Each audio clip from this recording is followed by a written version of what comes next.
Dear students, in this class I am going to start a new topic called friction. अब हम लोग इस friction topic में क्या क्या पढ़ेंगे? The first point is force of friction. Force of friction. The second point is factors affecting friction. The third point is friction. Is it an evil? क्या हमेशा बुरा होता है? And the fourth point is methods of reducing friction. है ना, इतना हमें पढ़ना है. तो पहली चीज है कि what is a friction. What is a friction. Friction का मतलब क्या है?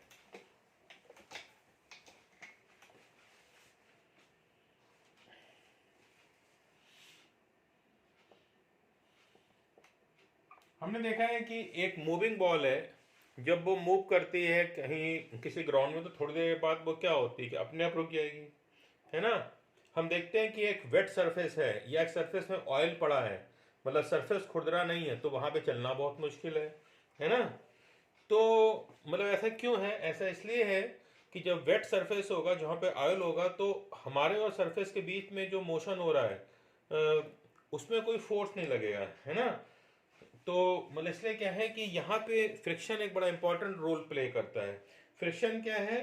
Friction opposes the relative motion between the surface and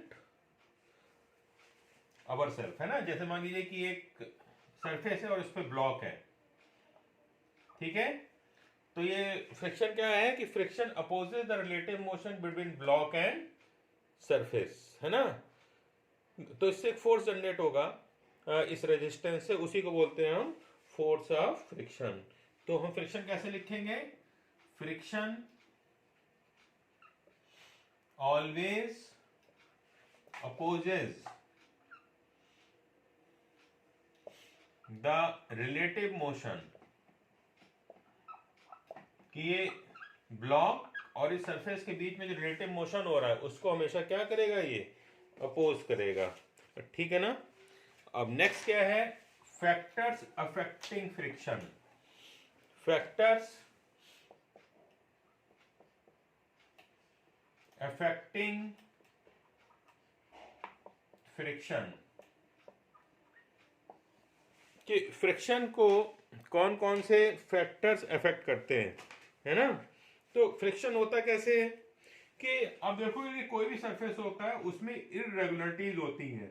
पता लगे सरफेस कोई है तो वो कितना भी स्मूथ हो, लेकिन उसमें क्या होती है कि उसमें एक्चुअली हमेशा इरेगुलरिटीज होती हैं. और इस मतलब इरेगुलरिटीज की वजह से क्या होता है कि आपके पास इसमें फोर्स ऑफ फ्रिक्शन होता है. मान लीजिए कि एक टेबल है. अब टेबल कितनी भी स्मूथ हो, लेकिन यदि आप माइक्रोस्कोप से देखोगे तो उसमें ऐसी इरेगुलरिटीज दिखाई पड़ेंगी.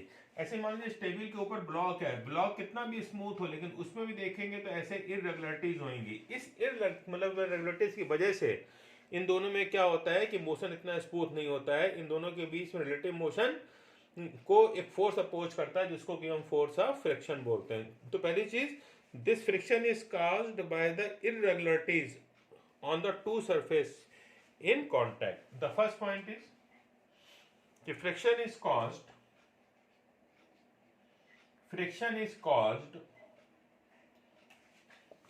by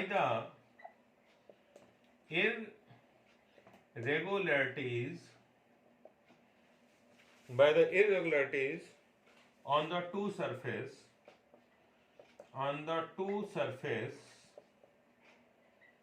in contact. ये पहला पॉइंट हो गया. है ना. कि ये फोर्स ऑफ फ्रिक्शन कैसे प्रोड्यूस होगा? तो सरफेस के बीच में एक इरेगुलरिटीज होगी. ठीक है ना. दूसरा पॉइंट कि यदि रफ सरफेस है तो वहां पे इरेगुलरिटीज ज्यादा होंगी. है ना. So on a rough surface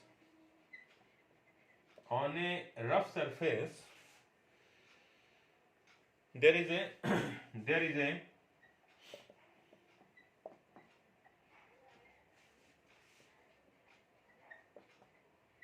large number of irregularities, कि जितना ज्यादा सरफेस रफ होगा उतनी वहां पे इरेगुलरिटीज ज्यादा होंगी, है ना। तो अब क्या है कि जितना लार्ज सरफेस होगा उतना ही फोर्स ऑफ फ्रिक्शन भी क्या होगा कि ज्यादा होगा।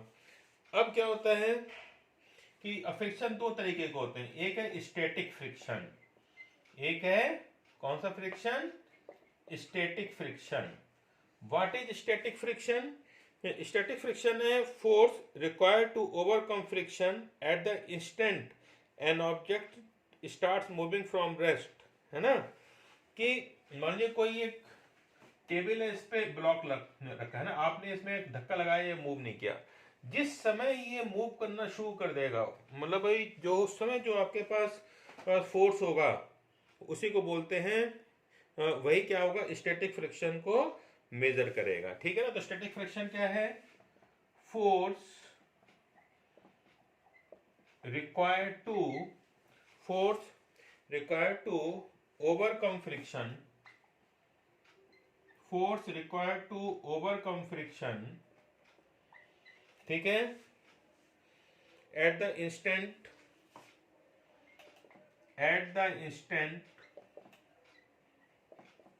an object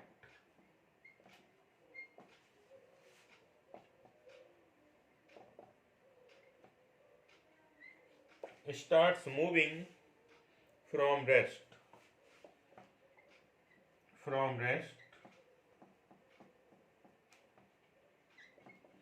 is a measure of static friction, है ना। और एक होता है दूसरा जो फ्रिक्शन है उसको बोलते हैं स्लाइडिंग फ्रिक्शन। क्या बोलते हैं हम लोग, स्लाइडिंग फ्रिक्शन। अब what is sliding friction? Sliding friction क्या होता है कि मान लीजिए कोई यदि ऑब्जेक्ट मूव कर रहा है किसी भी सरफेस पे, तो उसको सेम स्पीड से मूव कराने के लिए जितना हमें फोर्स चाहिए होगा, मतलब वही फोर्स स्लाइडिंग फ्रिक्शन को मेजर करेगा। तो आप लिख लीजिए, the force required to move, the force required to, या बल्कि the force required to keep the force required to keep the object moving with the same speed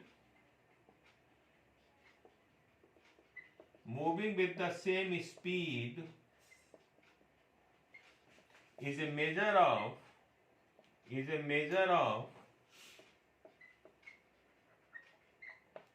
sliding friction, है ना।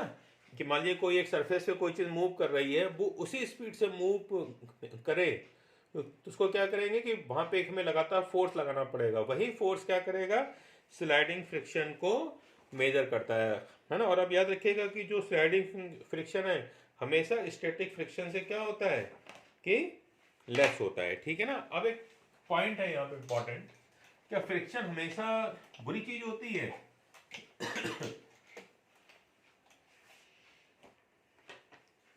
Next point is,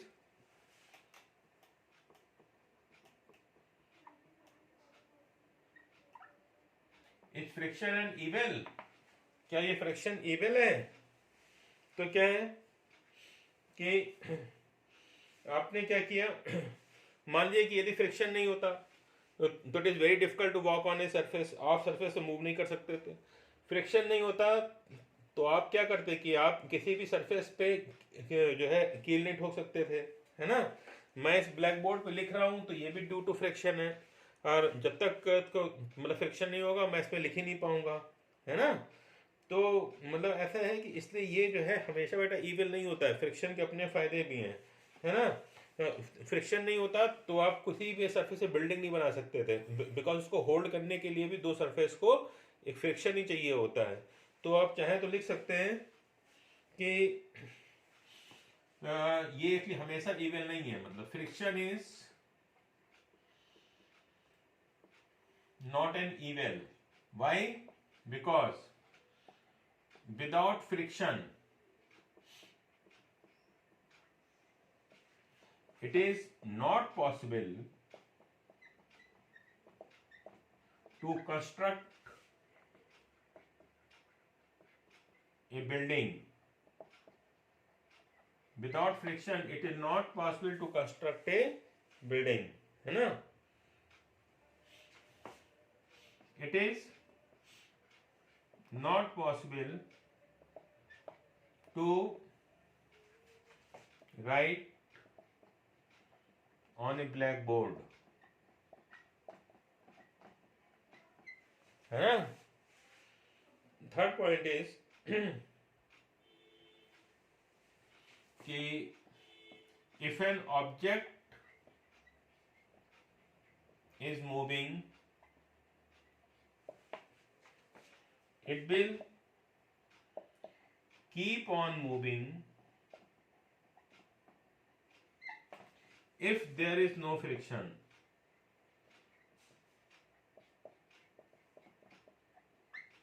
ठीक है ना?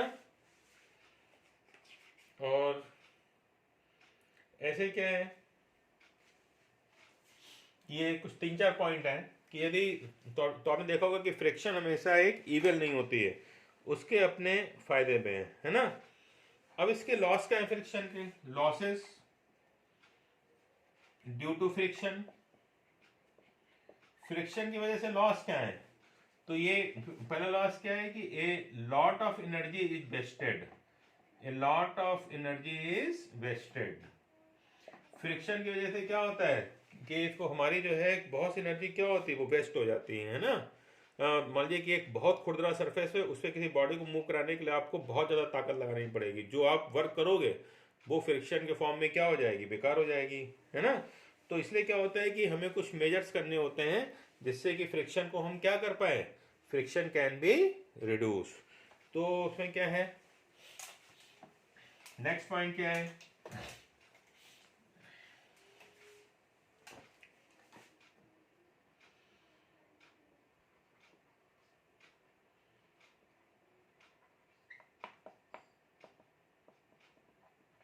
Methods of reducing friction, है ना? अब मेथड ऑफ रिड्यूसिंग फ्रिक्शन में क्या है कि जैसे पता लगा कोई बैग है, आप इस बैग को स्लाइड करो या इस बैग में रोल लगा लो, व्हील लगा लो ऐसे करके, और फिर स्लाइड करो, तो हमेशा क्या होता है कि rolling friction is always less than sliding friction. इसलिए आपने देखा होगा कि जब आप रोलिंग से जब आप बैग को चलाते हो तो वो क्या होता है कि वो ज़्यादा मतलब कम एनर्जी में वो चलने लगता है ना?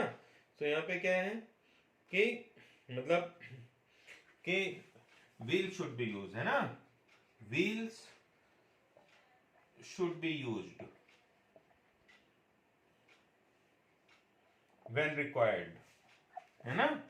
कि जहां जहां रिक्वायरमेंट है वहां पे व्हील को यूज करिए। दूसरा क्या है, there must be proper lubrication, there must B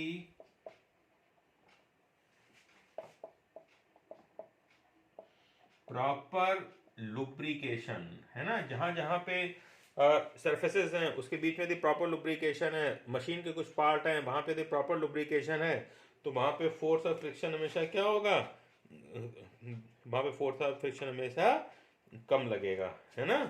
तो ये कुछ मेथड्स हैं जिससे कि आप लोग क्या कर सकते हो कि फ्रिक्शन को रिड्यूस कर सकते हो, है ना? अब जैसे कैरम बोर्ड है, कैरम बोर्ड में हम लोग क्या करते हैं कि हम लोग पाउडर को छिड़कते हैं कि नहीं छिड़कते हैं? पाउडर को छिड़कने से क्या होता है कि जो हमारी मतलब जो हमारी गोटी होती है और जो सरफेस उसके बीच फ्रिक्शन कम हो जाता है। तो हम लोग पाउडर का भी यूज़ कर सकते हैं, है ना? दरवाजे में आपने ने देखा होगा कि हम लोग कुछ ड्रॉप डाल देते हैं, तो वो जो ऑयल ड्रॉप है वो भी क्या करती है, फ्रिक्शन को सब कम करती है ना? तो ये सारे मेथड्स हैं फ्रिक्शन को कम करने के लिए। अब हम आते हैं रिकैपिचुलेशन पे।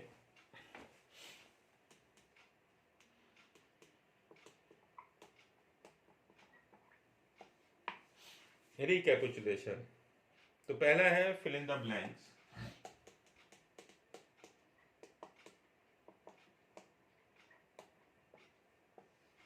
ठीक है, फिल इन द ब्लैंक्स में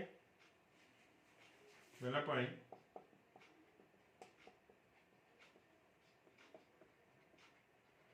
friction opposes the dash between the surfaces in contact।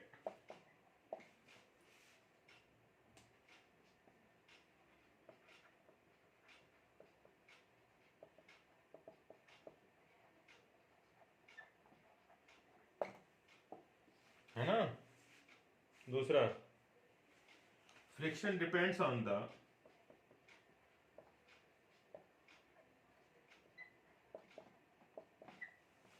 ठीक है। तीसरा, फ्रिक्शन प्रोड्यूसेस, है ना, फ्रिक्शन क्या प्रोड्यूस करेगा, ठीक है ना, स्प्रिंकिंग ऑफ पाउडर ऑन बोर्ड, ठीक है, डैश फ्रिक्शन, है ना। तो मतलब इस टाइप से आपको, ठीक है। और होमवर्क में क्या लिख लीजिए, होमवर्क में डिफाइन फ्रिक्शन, है ना, एंड दूसरा point, right the methods of reducing friction, write the methods of reducing friction, है ना। Thank you.